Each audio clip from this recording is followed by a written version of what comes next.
Ang hisgutanan mahitungod sa believers nga may 8 ka mga butang. Believers in their status, believers in their designations, believers in their symbols, believers in their life, believers in their nature, believers in their past, believers in their present, and believers in their future. Humana nato masguti ang nagunang tulo nga mao ang believers in their status, believers in their designations, and believers in their symbols.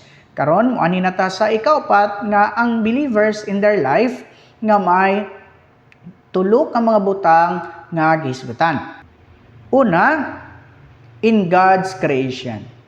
So unsa man ang atong kinabuhi sa in God's creation. So we have a created life. So mala sa Acts 17:26. Then we have a human life. So mala sa Acts 17:25b and 26.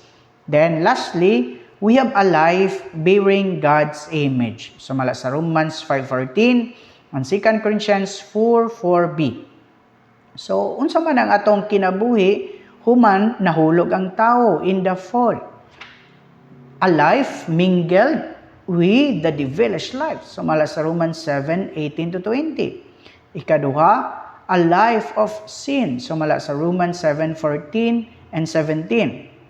Katulo, a life dominated by the law of sin and death. So mala sa Romans 23 and Romans 8:2. Lastly, unsa man ang atong kinabuhi in God's salvation. Human maluwas ang tao. Una, a human life mingled with the divine life, the eternal life. So mala sa John 1:12 and 13, John 3:15-16. Ikaduha, a life freed from the law of sin and death by the law of the Spirit of life. Sumala sa Romans 8:2. Lastly, ikadulo, a life uplifted in Christ's resurrection and transformed by the pneumatic Christ as their life-giving Spirit. Sumala sa 1 Peter 1:3.